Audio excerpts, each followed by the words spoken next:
to and show it's not just about scaling for Griffin today. Exactly right. We are into champion select for game number 2. SKT will be on the blue side this time. Griffin with that counter pick opportunity.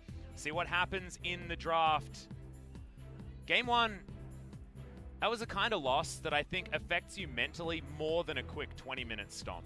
And reminds me of a quote from Ender's Game, Pop Smithy. I'm listening.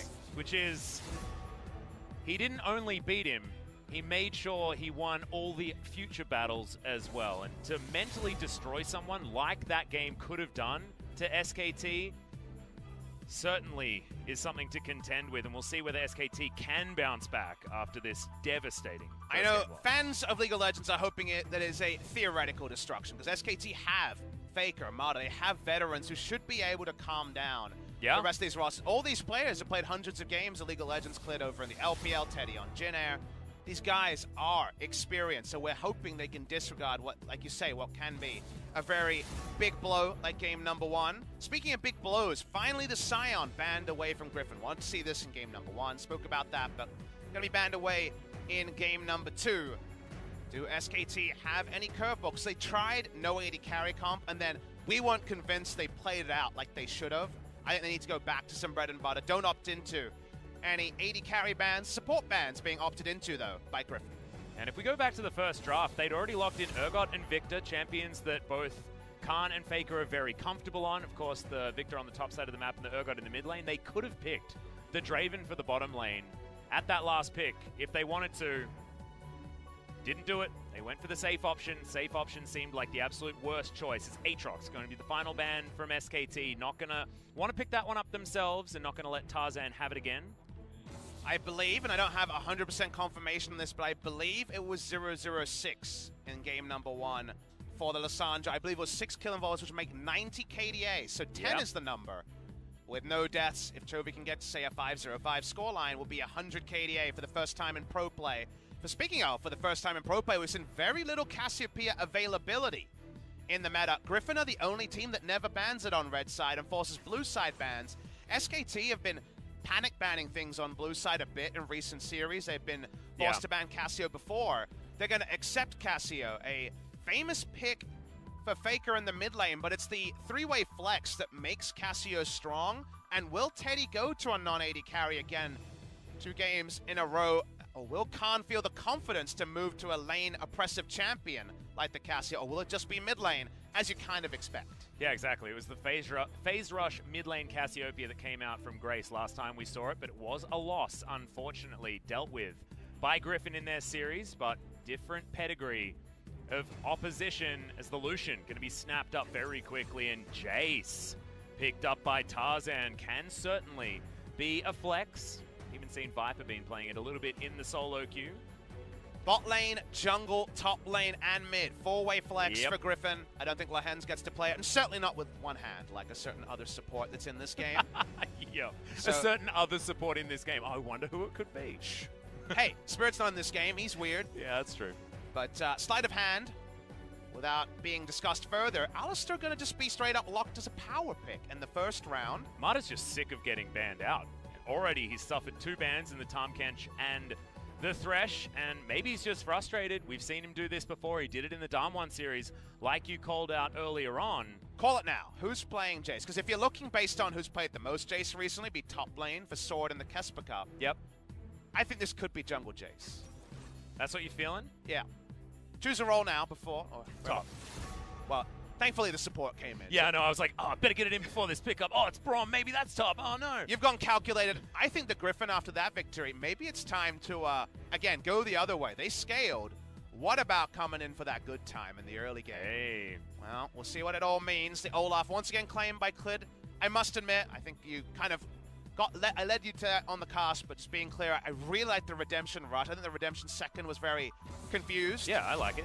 I think the order of items there was pretty peculiar because it's not like Olaf clears faster with Cinderhawk. Yes, like maybe 0.1 seconds, but he already has axe spam to power through the jungle. So found that very curious, and Lahens surprisingly on Braum duty 2 games in a row. Has looked impressive though. He managed to keep down the SKT lane. Unbreakable can soak a lot of Twin Fangs as well. As I remember, this is Cassiopeia that's taken a slight hit on her miasma, but otherwise 9.2 wasn't too harsh for the Snake Lady. Lissandra banned away here by SKT. And no nerfs to Comet, and the Comet abuse is the reason you really want to be playing that Cassio. Cassio's weakest against a lot of engage, and right now, Lucian and Jace, at least two champions that she can attempt to deal with. Jace does outrange her, and the poke is very frustrating for her in any sort of siege scenario. Kled is straight up banned by the side of Griffin. Okay. We have seen it once before. Precious little Kled this season, and it's a champion that obviously a lot of people were messing with after Rift Rivals last year, where kind of led to the downfall of the LCK as a region. Kingzone Dragon X inability to deal with the pick. Yep, Rogue Warriors certainly piloting it very, very effectively when Doinbu was on the roster. Zach going to be banned away here from Tarzan. His Sejuani is available if he wants to go to it, but your inclination is that he might be playing the Jace, and we'll see what Viper is going to pick up and see whether we actually get any more information there. Again, complete spitballing, and Jace obviously has been mostly played by top lane, but something about how the air is looking right now, and a mid lane blind pick would definitely play into the Jace being flexed further. Yeah. All right. Galio locked in. Just a Galio. Galio versus Cassio is a very good farm lane for the Cassio, but obviously a roam lane potentially. And not going to be doing the Joker thing, of course, because Braum already locked in, so not heading towards the bottom side of the map. As Aurelia, fresh out of a bout with the Nerf bat, is being considered. 9 seconds to go. Faker's still been playing a lot of her, regardless. This might actually push Jace into the jungle, because side lane does evolve to the ability to take down the Jace, who's pretty squishy quite easily, and we see an Aurelia locked in. Again, we're not actually sure of any roles right now because we need another carry or solo laner to be locked in by SKT. We have jungle support and flexible Cassio Aurelia. Blue side, what will be the third choice here, and who will be playing that Aurelia? As it seems like maybe Victor Duty again for Teddy. Could be Victor Duty for Teddy, but that could also be flexed around. Where are all of these things going? Victor could be the top lane choice. Definitely a lot of different places for all of it to go. Cassiopeia, I know, has had some phenomenal success on the bottom side of the map and pairs very nicely. I would lose my mind if Shaco was locked in. Tarzan has been playing a lot of it. If he locked this in, literally would lose my mind. So I don't think we're going to see that. Nocturne is going to be the choice, so I was right, boringly enough, as the Jace is heading predictably towards the top side of the map, but Tarzan is now going to be on delivery duty of the Gargoyle. Now, where is all of this going to be going? Khan looks to be holding on to the Victor for the moment. I mean, Viper could play bot lane Galio and wave clear. True. That would be pretty outrageous, though. So this is the expected lineup here. Very, very standard draft in the end by Griffin after flirting with, I'm sure, a lot of different options. And then SKT are the ones we should inspect closest. And Victor into Jace can work. We saw it work from the sword side of this matchup, but this is a Jace favored matchup in terms of priority. Aurelia always can scale well. Has been nerfed on patch 9.2. Still a little bit more about burst now that disarm has been removed, and obviously bursting Galio is usually quite a tricky thing to pull off, but they might have two lanes that can handle the side lane threat here quite well if things go swimmingly for SKT. I think all SKT fans only want one thing, and it's a very simple one: some action in the early game, some proactivity, and maybe they'll get it now with this draft. Yeah, and I'm just so excited. I mean, this does mean that if SKT go down 0-2, it will be in a blaze of glory. The Aurelia picked up despite the nerfs. The Cassiopeia let through the draft as a gamble and goes into the hands of Teddy. Double awesome dude in this matchup was not what I was expecting out of Teddy, and a much more standard draft coming in for Griffin, but not necessarily as much of that scaling power that they had the last time. Definitely still some late game options, and they team fight very, very well. However, not going to have the unkillable Sion and the hyper scaling Kai'Sa.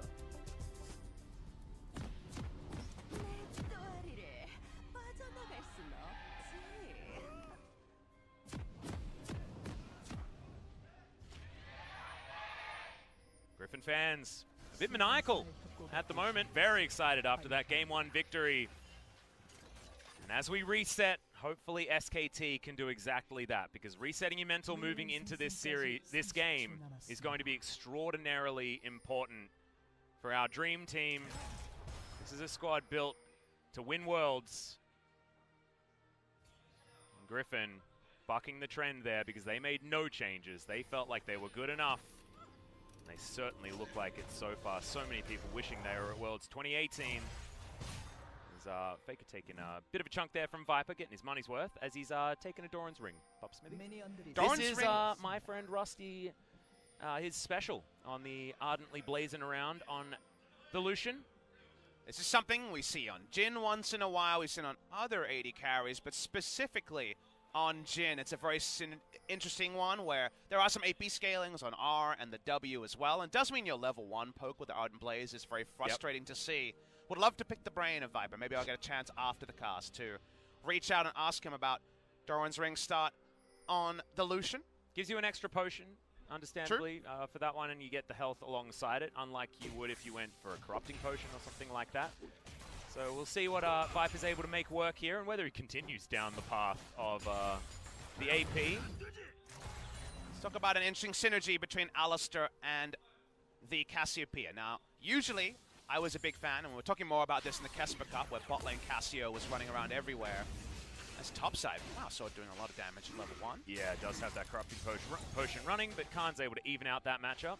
I love Cassio with a support that gives her a lot of control over the minion wave, something that can help her push, say, Karma, for example. We see her with Alistar. That obviously doesn't help in terms of lane presence. Alistar does struggle.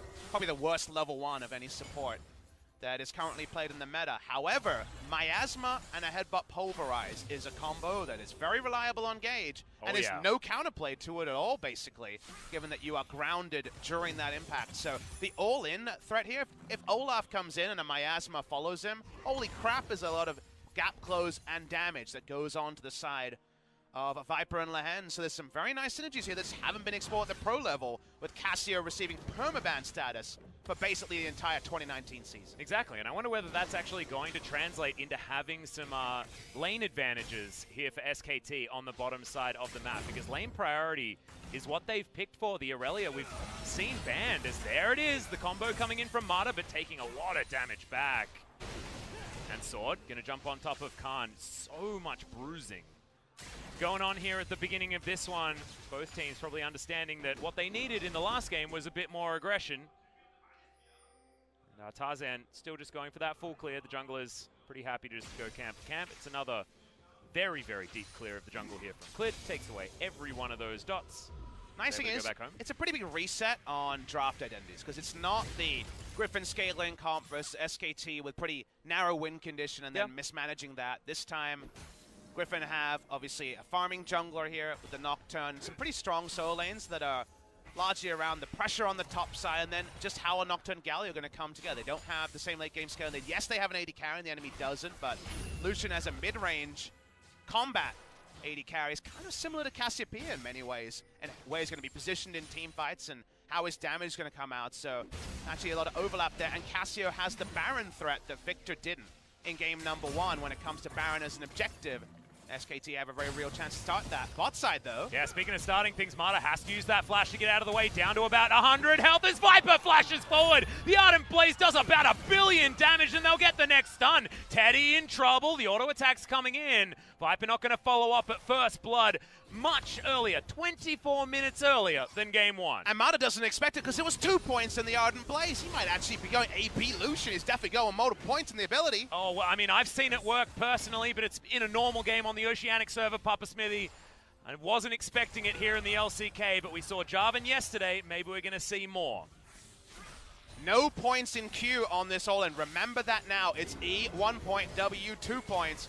Watch the damage here on the Ardent Blaze. He has 50 AP at the end. Slides in, they pop in, and that's all about just base damage, of course. And then W, double auto. That is an interesting way, and a lot of that might actually be mind games and less about it, because people always wait for the Q when they think about things like Flash and how to outplay. He actually didn't have Q skilled during that all-in. That was the outplay, not skilling the Q. As Viper goes back, I think he actually has a point in it now. I'm not too mistaken. He played to his item spike. He's got the Bilgewater now. Probably the normal Sea will Rain, but that is a different way to pick up first blood on Lucian. Pray for Gunblades. Pray for Hextech Gunblades, guys. Pray for SK Telecom T1, as that's the 11th straight kill with no response, although Faker. Yeah, level 6 has been hit here in the mid lane. That's the Justice Punch from Chovy. The Ignite goes down, though, as I wasn't expecting Faker to throw that one in there. Now going to get some lane priority, but things very even when it comes to the farm. Looking to go back home, Chovy has the teleport, and he weathered the level 6 storm that Aurelia can throw out. Be some interesting item break points here.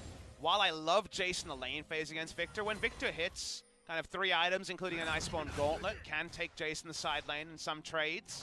Aurelia can take Jace in the side, and probably less reliably now that Disarm is removed as a mechanic, but there's always going to be outplay potential with an Aurelia. There's definitely a future where Jace feels a bit marooned and wants to start sieging and grouping rather than hitting the side lane. So it's nice to see Faker on a champion with the agency of solo kill potential, previously largely been on the Urgot duty this season, and of course we remember the Lysandra and Kesper Cup and the Galio from the last couple of years. So it's a bit of a different look for Faker. Must admit, the Corki didn't really pass the eye test. I think that was more of a composition thing where around him the pieces, the chess pieces probably didn't fit as well as SKT might have first considered. He certainly did a lot of damage in that game, but you're right, the team fights didn't necessarily look like they were ever going to work. So far, it's not unsalvageable, and the Brambleback is now going to get pulled out. Tarzan, in full vision of SKT, is looking to come in. Faker's down here as well, though. Spell Shield comes down. Tarzan with the paranoia steals away his own red buff, and oh, that's an overstep. The flash out, the flash in with the taunt, double kill instantly for Chovy, and Faker is going to burn down to the red buff. Teddy in trouble, wants to get one back, has to flash as the Ardent Blaze is so scary from Viper. It's 5-0, they're 3,000 gold up already. Another kill, and the 2v2 happens against Teddy and Mata. They're going to get some turret plates, Lehens doesn't go down. A real big mistake from Khan, you'll see in the replay there. Cements 3 kills on the top side. We might be in silly series already. Yep, it's feeling like it. 2 turret plates falling on the bottom side of the map. And that Chovy countdown is getting so real to hitting the 100 KDA. 201 now, so jot on an extra 3, 93 Pause KDA. it now. Tarzan may be level 6. There's 3 members SKT, no response. The ult comes in, no combo happens, but watch for the mistake here. Khan gets the stun down and walks back into the brush with no vision. He can't do any damage, he can't see the enemy. That means all 3 are overextended on the way out. Chovy sees a moment, gets 3 assists. That's 93 KDA, by the way, and bot lane Mata, well, the blind pick Alistair looking a bit sad. Yeah, exactly. Lehens having to limp out of the way, but that just gives Viper all of the ability to make sure that Teddy can't step further. Oh man, things going to hell in a handbasket. As Griffin continue their push in every single lane. It is just dominance now. Oh, he's maxing W. It's happening. I want it to be the Gunblade. There's still the opportunity.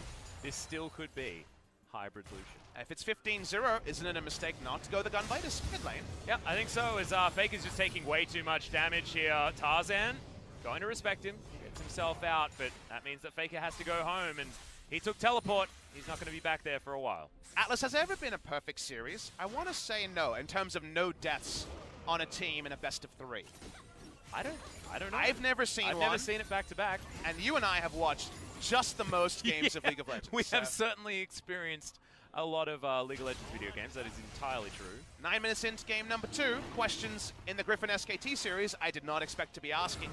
Well, I mean, I think a lot of us did expect something like this, though, Papa. It's not a lot of surprise people on the internet right now, as Sword taking a lot of damage back here. No flash. Khan looking to try and get rid of that perfect series, but Sword keeps himself alive with just over 100 health. Drake being taken at the same time. That confirms, of course, that Khan would have had no one to try to take him down. That was incomplete information to him. He had to go respectful in the build. No Hex Core upgrade. I wonder if there would have been a kill there if there was a Death Ray. But needs, of course, the armor.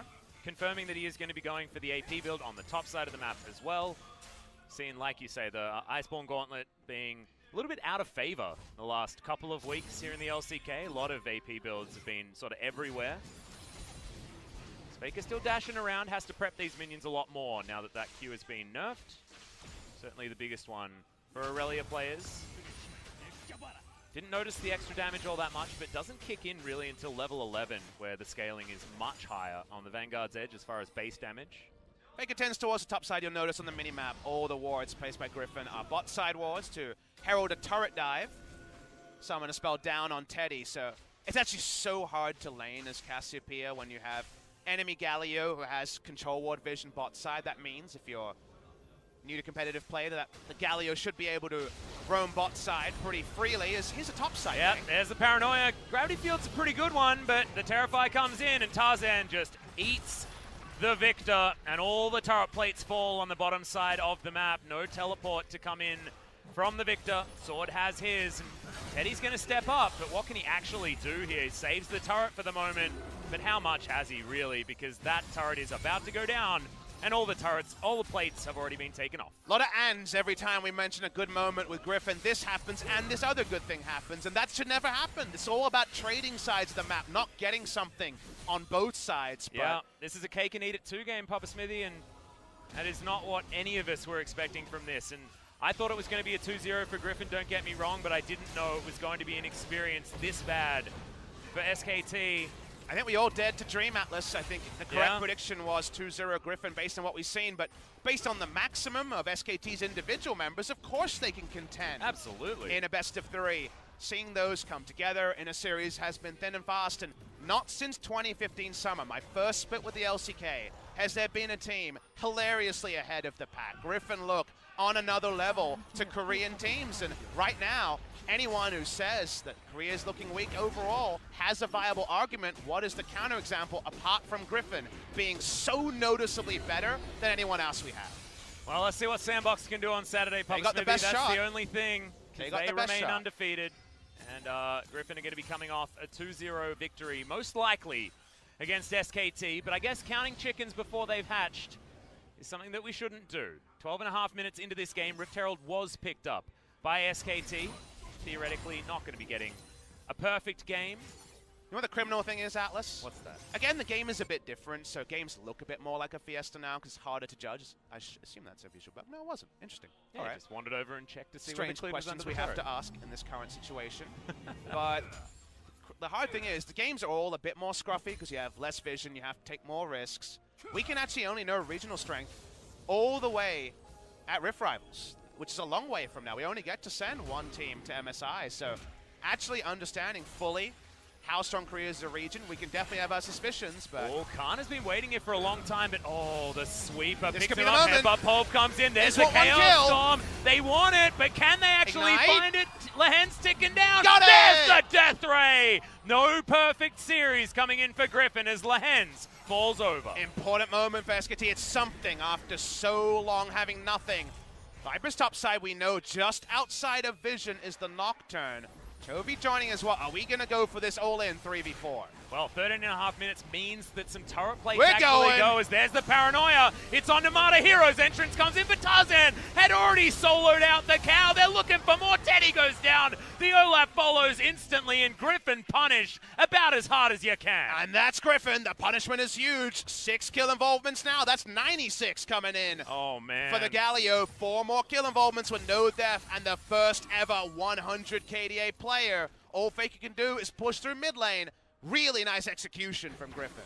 Let's have a look at it again as Khan pretty happy that he managed to get 1 kill, but that happiness was very fleeting.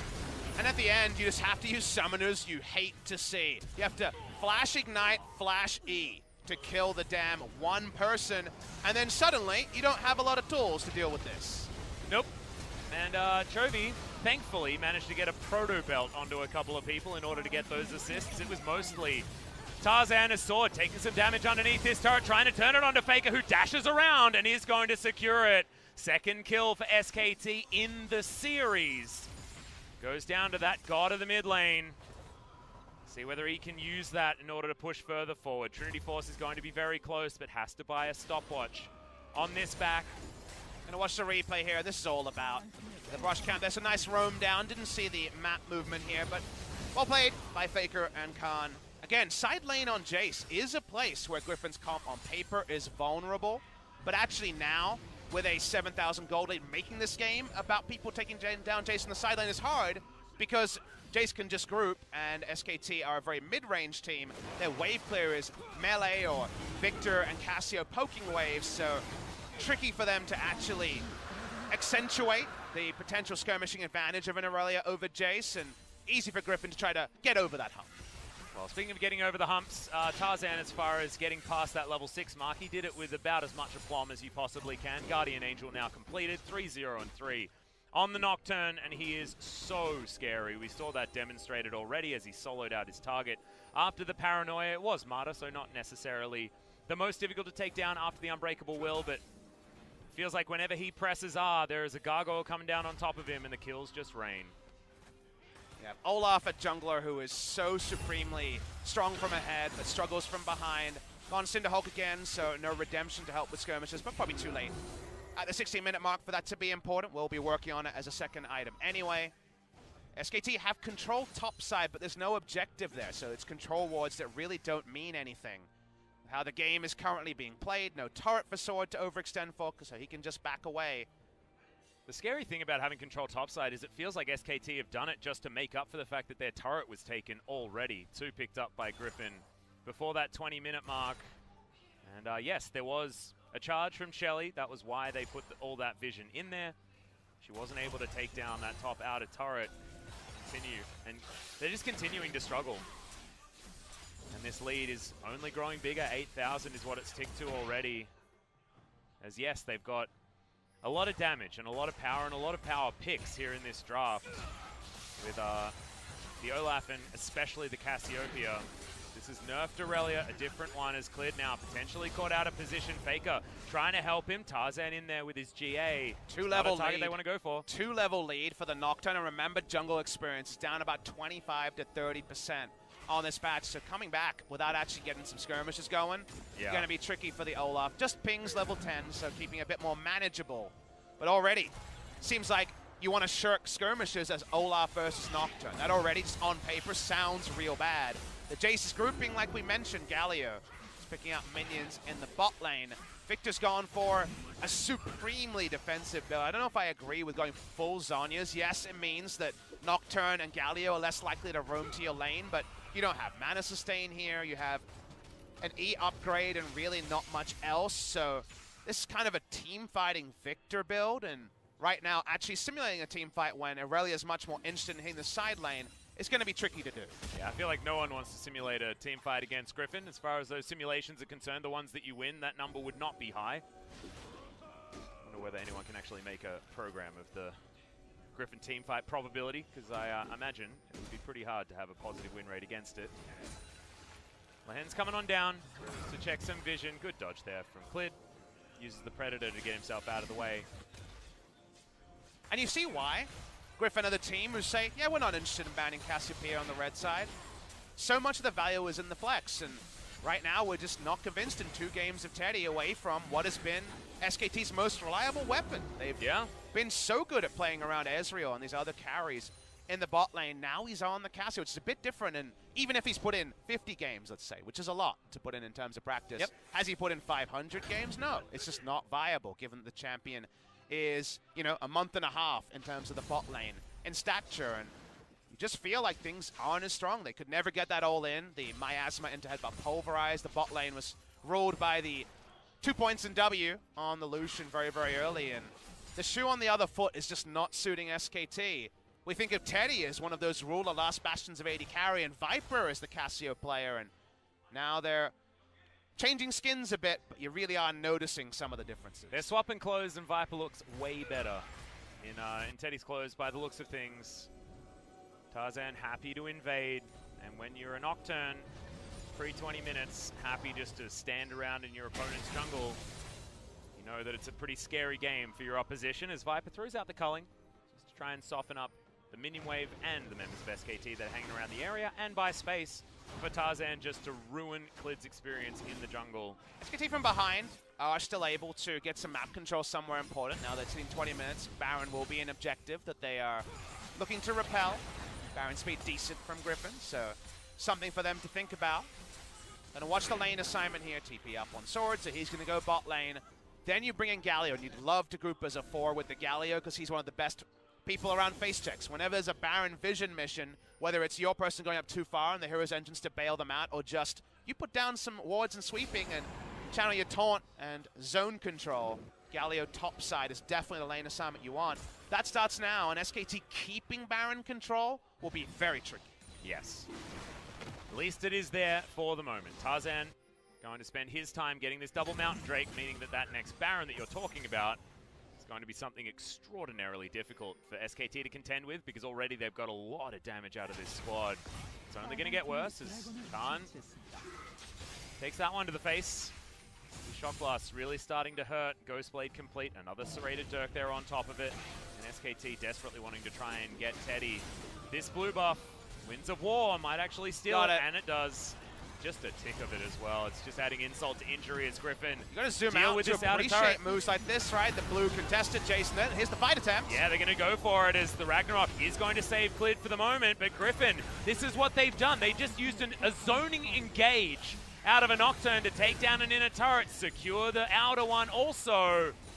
And these Shock Blasts are hitting the mark, meaning that SKT need to be scared about staying around, have to go back to the fountain, and Griffin say Baron. At 21 minutes, the only camp they control is their damn Wolf camp. There's 2 control wards on it just to get control of a Wolf camp. Yeah, and Double Mountain Drake is in here.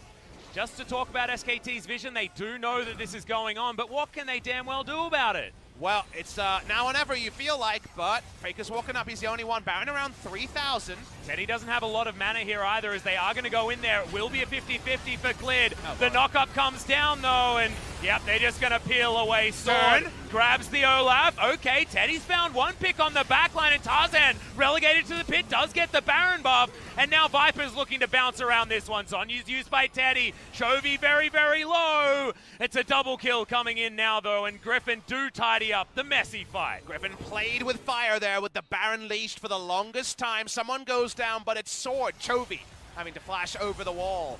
Now 99 KDA. Watch the replay here. They are not going to 50-50 Baron. One of the few ways they could lose what has been a great game for them. But you notice that because they tanked Baron for so long, they have squishies on this lineup. It's not Sion in the front line, so Jace goes down. They have to be creative to keep it up. Smite enough. Pick up the kill. Olaf dead. So of course no counter smite coming from SKT. It's a tricky thing to pull off when you Baron this early, where base damage is still relevant, but Griffin largely stick the landing and get out of the fight. Yeah, they're going to be out okay. As Chovy, like you say, 9 kill participation for this game. Very close to getting his Zonyas, making it even more difficult for him to die. And Sword does have that Dust Blade of Drakthar. This game is just getting more and more difficult, but the pace, because Griffin have a different composition, because this comp wants to get started around the mid-game, this game is way more bloody. We still hadn't had a kill in game number 1, and I feel like it is just a standard Griffin victory where they dictate the pace and you play to the beat of their drum. And just a standard Lehens game of queuing up for the support role and buying redemption. Doesn't matter what champion he plays, he always buys redemption. While that gets comical when it's, you know, some of the picks like Elise, for example. I mean, he was the one that died and ruined the perfect series, so maybe he wants some redemption. But if you're always playing 4-dimensional chess where you feel like where you go, you're going to win out, why not have redemption there as well? Why not have a semi-global from the support role at kind of all moments? And we see redemptions more in Griffin games than any other games for sure. Someone's always got one.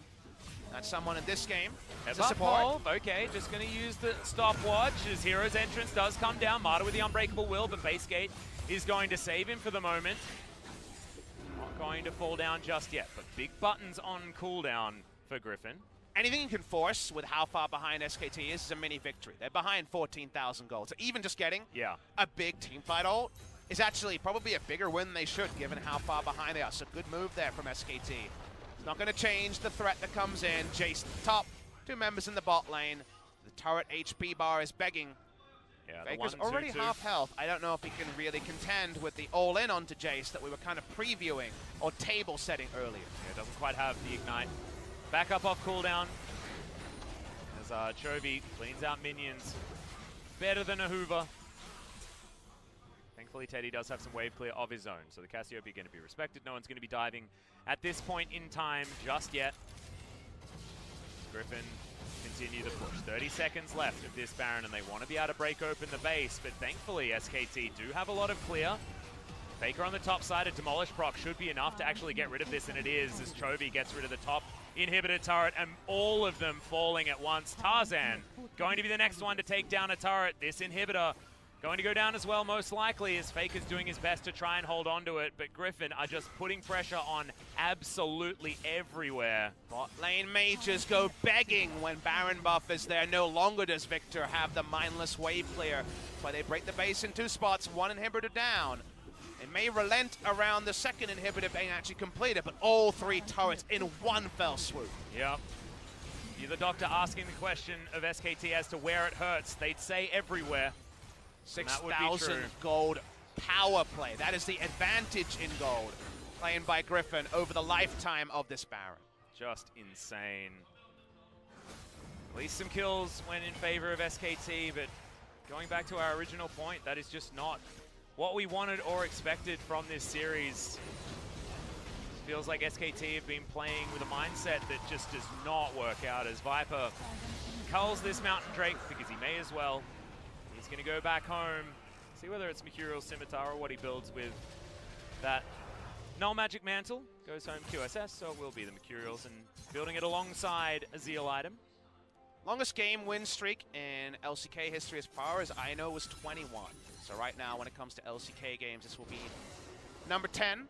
Yep. For Griffin in a row. Talking about games, not matches. Match would be a best of 3. So, still some records to be broken for Griffin. They are, no doubt, looking to become the first team ever to go 18-0 in best of 3s. The best ever LCK record was the aforementioned SKT 2015 Summer Team. 17-1, taken down by CJ in 3 games. Trick and Max, Trick of G2 fame and BBQ Oliver's last year. And Max actually played support over Madlife in that game, of course. Yeah. Most recently of MVP. One of the few that Max played, actually, back then. They actually subbed those players out after beating SKT in their undefeated season. It was really weird. Yeah. Thankfully, Max got his time in the sun. No one will forget the quad kill on the Scion support. Just feels like Griffin's time in the sun is only beginning, and they've still never been to an international tournament there. Trophy case is just a Kesper Cup, nothing more. Well, the culling is going to fly in, and Mata doesn't want to use the ultimate, and Clid doesn't even want to tank. The ability of the AD carry just flying over the wall from basically safety. They get the minions that are pushed in, they get nothing else, and Redemption just to get them healthy enough to start clearing wards, because if they don't, the Wolf Camp is double control warded earlier, and feels like that's what you have to do. TP coming in. This one's from Cassius, just for, again, enough bodies here, and they're going in on Cassius. Yeah, immediately the trade comes down. Hero's entrance to get them in there, as there it is, crashing down, and Chovy wants to find it. Fantastic taunt, and that's the 100 KDA, but will he go down right afterwards? The answer is most likely no, as Viper is bouncing around the fight. Eventually, he does fall down, but it's all for naught as Sword dives on forward, and Faker is killed by a Duskbringer of Tarzan. Khan doing a decent amount of work there as in he goes, kills him with a taunt, and that should be it. Griffin with an absolutely dominating 2-0 victory over SKT. Chovy gets the full zoom, first ever player to hit 100 KDA, and with aplomb, Griffin destroy SKT. New blood rises higher and higher. We've got Griffin and the rest, and no one, I mean no one, can match the pace that Griffin is setting in LCK Spring 2019. They can't match the pace even when they're playing slowly, Papa Smithy. It feels like you are playing what Griffin want you to play, no matter which team you are, not named Sandbox. Still, they have the Sandbox challenge, but after this, I mean, is that even a challenge? Doing this to SKT was not what I was expecting out of this Griffin squad, and I was expecting a 2-0 victory for them. Just insane stuff. You mentioned it already, Chovy did get to that over 100 KDA. Wasn't 100, he hit it at the very beginning of that particular team fight. He made Galio look like he hadn't been nerfed at all in that game. And we dared to dream, Atlas, we dared to dream that this would be there next to the first Telecom war 2 years ago that everyone remembers, a 3-game nail-biter. Yeah. It was the opposite. It was another one of these Griffin stomps, and it didn't even take a close game 1 into game 2. And normally Griffin don't hit their straps until game 2. It was 10-0 in kill score in game number 1, bloodless for 28 minutes, but we just really felt the gulf between these two teams, the gulf between Griffin and everyone else, and Sandbox deserved their shout-out. They are 5-0. It will be 5-0 versus 5-0. But there's 5-0, and there's how Griffin have gotten to their 5-0 stat line. The fact that they are impeccable on the way. Chovy dying once in 10 games of competitive League of Legends. And the eye test is something that cannot lie, and the eye test says it's Griffin and the rest. Yep, feels like Griffin is absolutely far and away the best team in the LCK. What that means for the rest of the world is the question that we'll have to wait in order to get an answer to. It is what we want to find out as soon as possible because, like you say, the trophy case is just Kesper Cup. Not a lot of people hold that with all that much high regard when it comes to international tournaments, despite it being all of the best from Korea and more. But Griffin, man, I can't see anyone holding a candle to this team. Only SKT has ever been a team that really makes League of Legends look like a one-team game. They did it on the world stage, and Griffin has not done that. But even on the domestic stage, there was Kingzone who looked really good, but not like this. SKT in 2015 summer, the only time I really felt like the gulf was unimaginable between 1 and 2, and it's a weird thing to say 5 best of 3s in, but I think it's vindicated. I think Griffin are just so good, and they can play fast and slow. They couldn't do this before. But in game number 1, while it was a slow game, they were hitting that 46 average CSD at 15 as a team pretty reliably, even if the lane matchups, you looked down and said, how's that going to happen? It was happening, and it's so hard, guys. We want to give you a contest when Griffin plays because we want to see the best play. But it's always Griffin and someone who looks into the sun and gets blinded by game number 2 and has nothing left by the end of that game. Yeah, Griffin have taken all the sunscreen by the looks of things. Just ridiculous. And you mentioned the fact that this wasn't exactly the fastest game ever. Yes, this was Griffin picking up a kill that they maybe shouldn't have got, with a little bit more surprising damage on the Ardent Blaze than they would have expected. But what they did so beautifully was play around this exact spike here. Level 6 lands for Tarzan, and then they can go in. Khan really made a huge mistake there with his positioning too far up, and between the paranoia and also the fear tether. Looks silly. It all comes together, and from there, Griffin just closed it out. The speed at which the gold lead opened up, because this happened at the same time in the bot lane. There was an advantage that was snowballed there. Mata went down a couple of times in the laning phase. Teddy 2 games without AD carry, and we feel like we were robbed of Teddy, who was previously looking full Glad plane as a kind of solo act, as a tribute to his Jin Air days. Then Griffin swoops in, and we start talking about win streaks and KDAs, because the game, in terms of a contest, was swiftly over. It was. Almost perfect game in game number 1. This was when the perfect series ended for Griffin. But it didn't matter. Only 3 kills happened. None of them were on Chovy, so he has over that 100 KDA. Everything working out and everything coming up Griffin. This didn't. This was a better look for SKT, but even still, you take this, you can see on the top side, minion waves are being hoovered up. And Griffin just seemed to never give anything away without taking more. Cassio goes for what started as a defensive teleport. His tank line starts to disengage, and you can't cancel those anymore. Yep. Team right there. It's so far behind in gold, it's so hard to wag the finger at anyone, because we're just kind of waiting to see how the last atrocity would be enacted in this game, and ended up with a flank in the back. How about Galio? Fresh up 100 KDA on the season, a single death in 10 games. Chovy taunts the victor to death. Here are the numbers, and the gold graph shows you only one team in the race once again. No turrets, no Drakes, no Baron this time, but 4 kills to the side of SKT. Yep, 11 towers going over to Griffin in what was a very, very short game. They tore up the rift, didn't give anything away, and getting 3 Mountain Drakes with that incredibly swift Baron that they demonstrated to us as well. Man, this Griffin squad is just going to be so difficult for all of these teams to contend with. Remember, they have to face everyone again. There's going to be a second round robin here in the spring split, so still opportunities for teams to find their stride, and sometimes streaks like this, of course, they will have to end eventually. Yes. It's not like Griffin are going to keep winning and winning and winning and winning, but we asked this question last year. We asked it in 2018. What happens when Griffin lose? They lost to KT. They didn't find the victory there against what was the super team back in 2018 that managed to win the championship against Griffin. They did bounce back, and they bounced back into a 2019 that looks unstoppable. But you look at how you have to judge Griffin's series, because we want to find a contender, right? And it goes from winning a set against Griffin, oh, that's looking really hard. A game against Griffin, that's getting hard. And then now we're talking about even an early game, like Humble Life were able to pull off. Yeah. Even that is not being reliably constructed.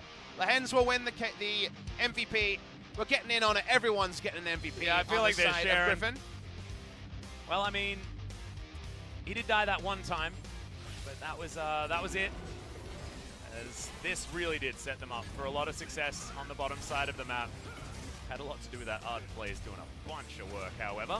Ardent Blaze, 2 points. No AP build, 3 points into Qmax, and His AD items coming in. Daddy has to evacuate. And the laning phase was kind of over based on what we saw. Here's the second attempt. This was after they were getting those 3 kills topside. A 4th kill came in, and the sinking feeling was accentuated, Atlas, in that one. So we're going to get to some new faces in our MVP interview, and then we're going to go into another extended break before our second series of the night.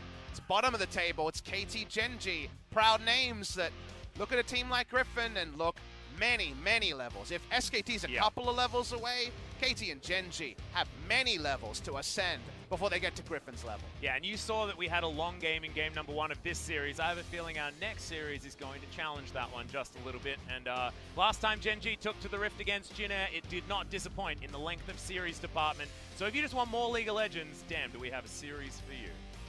I wanted more League of Legends between Griffin and SKT, but that's not going to happen. At their current power levels, it's just not realistic. And you think back to that first Trash Talk interview, where we had all the teams coming and talking about Griffin, and there were professional players, proud players who give their all, saying literally things like, yeah, they could go 36-0 and not lose a best of 1.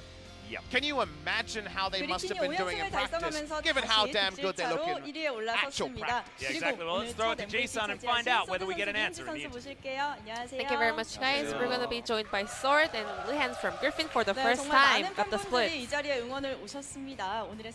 How do you feel right now, picking up the victory today? Yeah, this is our first time for picking up the MVP point. I'm really satisfied that we had the game that made us get the MVP. Well, even though I played so many champions, I wasn't able to get any MVP, so I was thinking of Blitzcrank actually, but I'm really happy that I got to find MVP today. It feels really good. Sword, a lot of people have been saying that you evolved compared to last year. You're on another level. Well, I actually didn't change much. I was keep working hard. I think it's our team that has evolved overall. I guess the credit goes to your team then. Let's move on to game 1. Well, there were 5 bans on the side of bot lane. In terms of bans,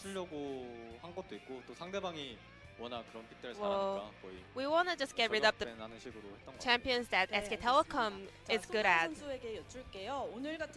And Sword.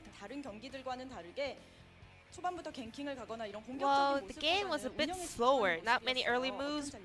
You guys were more like thoughtful and more about macros. It was not a special macro strategy. We were just focusing on the laning phase, but we were both really careful. So there weren't many kills in the mid and early games, but ended up having a lot of team fights in the end. Well, you know, we are good team fighters, so we were able to pick up the win. Well, you know, Tarzan, he actually ganks a lot in the early game, but today he was like scaling. That was not like part of a plan. We were just trusting each other and we were just doing what we are supposed to do. Sion, it is one of your most picked champion and you are 6-0 so far. Why do you prefer Sion so much? I think I already talked about this last time. Sion is the best pick for our team. I can open team fights and I can dominate the side lanes, so that's why I always end up locking in Sion. We have this highlights clip over here. Your knockup landed on 3 players here. What was going over there? Well, Sion is really difficult to open team fights, to be honest. I think that was a nice shot. 그리고 또 미드 포탑에서 이렇게 사이드를 접는다고 이렇게 표현을 하셨는데 운전을 정말 잘해서 테디 선수 전멸 뺏는 장면도 있었어요. Drift, you know? You were driving so well, so you made other players use their flash. 질리도록 많이 했으니까 I'm close to sick of playing Sion. You know, I played it so much, so I'm really good at driving. Then let's move on to game 2. We open Cassiopeia to SK Telecom. It's one of the OPs though. Well, speaking of bot lane, me and Viper, we are both confident to face any champions on bot lane. 있었던 것 같아요. I think that kind of reflects our confidence. 두 번째 경기 모두 브라움으로 활약을 You 하셨습니다. played Braum 2 sets in a row. Does it connect to you well? 좀 재밌어하고 좋아하는데 It's really fun to play and enjoy it. 뭘 해도 제가 별로 안 But 좋아하더라고요. Viper is never happy about with 그냥 이제 the 저도 champions that I play. 포기하고 저도 So- 하고 싶은 거 하려고요. 네. I'm just giving up. I'm just gonna play whatever I want to play. 좋아하면 어떤 챔프를 해야 좋아할까요? What would Viper like then? 나중에 한번 그 블리츠크랭크 같은 Maybe 걸로 뭐 I'm gonna show him 혼도 내줘야 Blitzcrank next time. 네, 알겠습니다. 자, 첫 번째 경기와는 전혀 다른 양상이었습니다. Game 2 was a bit 처음부터 different 엄청나게 compared to Game 몰아쳤는데요. 1. 좀 다른 전략으로 It 가셨던 was very 건가요? aggressive and there were a lot of fights and 저는 그냥 skirmishes. 뭐 항상 준비되었던 거 그냥 했었던 것 같아요. 상황 따라서. I'm just doing whatever I'm ready with. 건 없고 다행. There was no special 그랬던 것 strategy planned 네, beforehand. 소통 선수는 2세트 들어가기 전에 특별히 얘기 나눈 거 있으셨어요? Was there any feedback before going to Game 2? 나눈 거는 그냥 감독님이 Well, 잘했다라고 CB 하는 Max 정도밖에 told us you guys 없었던 did 것 같아요. really well. 감독님 오늘도 That was it. 잘해서 Nothing 피드백은 special. 없으셨던 걸로? No 아니, feedbacks. 피드백할 건 많은데 Well, we have a lot of things to go through, but he's really happy 많이 right now, so 넘겨진 느낌 I think 없지 않아 he's being 네, easy on us 알겠습니다. today. 자, 오늘 초비 선수가 아까도 나왔지만 초비 KD 104를 달성을 했어요. has reached 초비 his 선수가 오늘 경기에 Chobi's KD 임하기 has 전에 reached KD의 104. 앞을 넘고 싶다 이런 말씀 혹시 하셨나요? Toby already mentioned that 초비 like 선수- he want to go above 100. 선수는 사실 KD를 신경 쓰지 않아요. 그냥 Chobi 저희가 doesn't really pay 말해야만 attention KD much to 그 KDA actually. 정도네라고만 생각하고 있고 이번에 104 달성한 104, it's a record. He must be really happy. 네, 초비 선수 환하게 웃고 계실 것 같은데요. 리엔지 선수 축하한다고 한 말씀 Is there any 해주세요. message for Chobi? 빨리 한 2대 3대스 더 해가지고. I want to 저랑 die KD 2 or 3 times and make KDA even with me. 네, 응원이 아니라 다소 저주를 하는 것 같은 그런 생각이었습니다. 자, 다음 경기가 next series 샌드박스와 will be 1위 against 결정전입니다. 이번 주 토요일 It's gonna be a match for the first place this Saturday. 어떻게 준비하고 계세요? How are you gonna prepare for the series? 그냥 저희는 하던 대로 저희 그냥 Just as 스타일 always, 살려가지고 더 we're gonna keep our 멋진 Griffin 경기력으로 style, 돌아오지 and 않을까 we're gonna 생각합니다. show great performance. 여기서 더 멋져진다니 정말 기대가 됩니다. 리엔지 선수는 What about you, 어떤 Lens? 각오 하고 계세요? 네, 어떤 팀 상대로도 이기려고 최선을 We are doing our 지금도 best. 그러고 있고, Regardless of the 노력하겠습니다. Opponents we're facing, we're just gonna 그리핀 focus on 선수들의 our 이 own 말이 plays and we're gonna keep 그냥 하는 practicing 말이 아니라 hard. 정말 이길 것 같다는 생각이 드는 경기력이었습니다. 오늘 인터뷰 감사드리고요. Thank you very much for this 저희는 interview, 안녕하면서 and this will be 마칠게요. the end of the 네, 여러분 interview with 감사합니다. 또 Sword 만나요. and 안녕. Lihans from Griffin. I'm gonna pass it back to our casters. Thank you very much, Ji-sun. Fantastic interview, having a chat about the fact that Chovy doesn't care about his 104 KDA. My goodness. I would, if it was me. You know, Griffin are always this 5 becomes 1. This is very much trying to be more than some of their parts. And last season, you could say that with a straight face, but some of these parts are pretty damn good, Atlas. Yeah, and they so are. now it just feels like kind of false modesty. It's almost like you guys should be trash talking because you're so damn good. Griffin really are good. And Sandbox stand there with them in terms of match score, but very difficult to actually have watched all those games and have the eye test say, yes, Griffin and Sandbox stand alone, they're on the same level. Now Sandbox can rubbish that statement. They could come in and unflake, could pop off on Camille, and I would love to see them actually force Griffin to bleed. But right now, seems like Griffin are too good, and seems like we've got a pretty long break to talk about. Yeah, exactly. It is going to be about an hour until our next series does happen, guys. So go get a drink, go and try and shake off the SKT loss, and we'll see you after about an hour at about 8 p.m. KST. See you there.